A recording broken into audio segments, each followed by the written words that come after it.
All right, guys, welcome to Unit 3. This is the introduction for the Road to Revolution, the American Revolution. Well, with all good plays and all good stories, we need a cast of characters.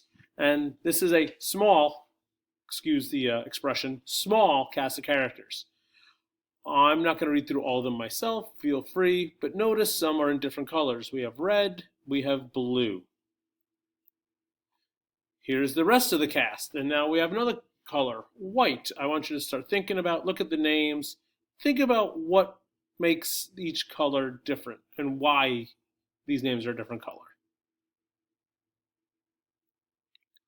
Now, like I said in class, to go forward, we have to go back, as is the story with most of history, the French and Indian War. And the war had ended, but it doesn't mean there was peace. I apologize. The Treaty of Paris was signed. The French were kicked out of North America, with a few holding out in northern Canada. But for the most part, the French were gone from North America, which left just the Spanish on the west, the English in the east, and Native Americans scattered all over. But that doesn't mean, like I said, there was peace. There was a lot of fighting between Native Americans and the British because of trade, land, and just England's inability to be respectful of the natives.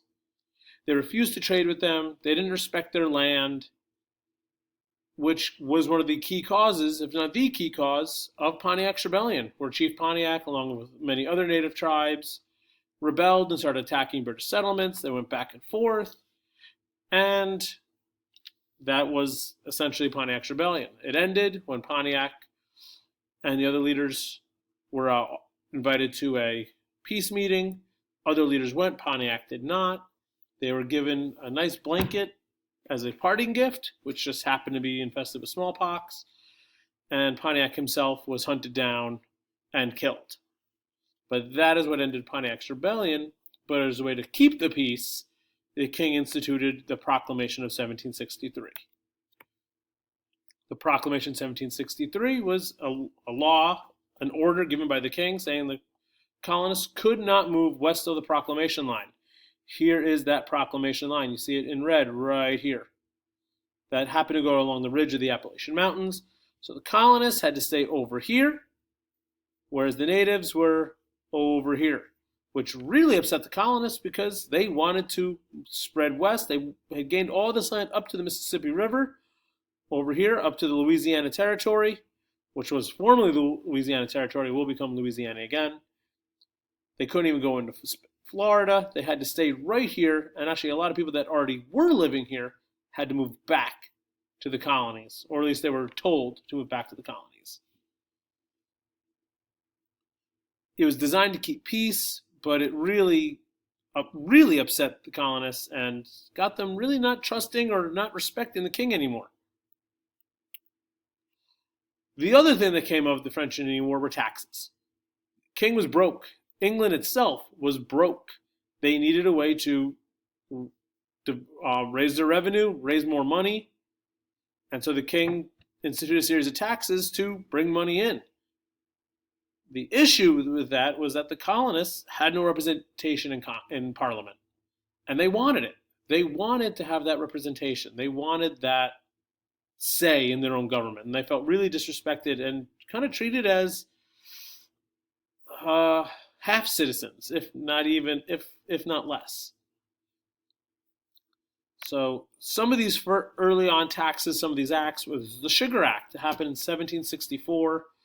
It taxed sugar, molasses, and any other product shipped to the colonies. It was not a tax solely on sugar, as you would think. It was a tax on everything, but sugar was one of the big things, sugar and molasses.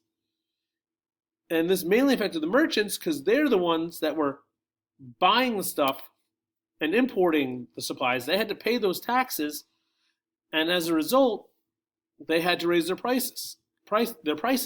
Colonists wouldn't buy as much because it cost more, so it really affected the merchants' bottom dollar. There was a lot of boycotts, a lot of rebellion, a lot of protests. Nothing violent yet, but people were getting very upset.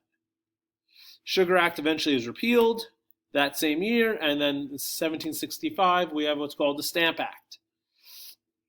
It put a tax on all legal commercial documents, everything from contracts, wills, newspapers, birth certificates, death certificates. This affected every single colonist in America, and it really got everyone's attention.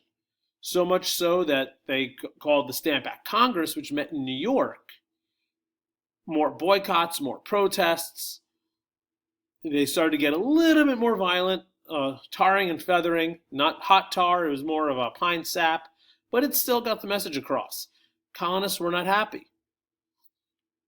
Now, what are the other taxes? The Stamp Act later was repealed, but then we have the Quartering Act, which came around the same time, 1765, and this was in an attempt to keep peace, especially in and around New York City, but also along the Proclamation line. So King George wanted to keep over 10,000 troops in the colonies to enforce these rules.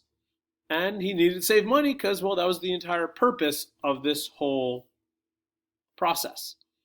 So he had the colonists put up the money, or put up literally the housing, for the troops. So the British troops would go door to door and impose themselves on colonists. How would you feel if 5 or 6 soldiers knocked on your door saying, hey, we need to stay here, you need to feed us, give us a bed, and oh, by the way, your bedroom looks really nice, I'm going to take that one. Now, these are the early acts. Things are going to get a lot more divisive, a lot more confrontational and violent. As we'll see later on, we will have the Boston Massacre, which is as violent as it gets. And things are really going to start to go into a deep tailspin. We'll look at that in the next screencast. Please look up these things. Look at the Stamp Act Congress. Look at the other boycotts and protests. And you'll really start to see a sharp increase in violence in these, because the colonists were they were done. They were very unhappy. Now let's go back to that cast of characters. All right. The blue characters, the blue names, are the American people. They are British citizens, but they are the ones here in America fighting for independence. People like Samuel Adams, John Adams, George Washington, Ben Franklin, Thomas Jefferson, some names that you all recognize. There are some that you haven't seen before, like Dr. Warren, who was a huge influence. The red names are British. They're the British generals, the British leaders, including the king, but then we have a lot of the British generals. The white names are the French, and they're going to come to our support later on. One of the earlier guys, Marquis de Lafayette, and later on, General Jean-Baptiste de Rochambeau will come in and really help us and save the war for us. So as we go through, look for these names, find the names. Don't get stuck on them. Don't get overwhelmed with them. Just know that these guys were a huge part of our independence.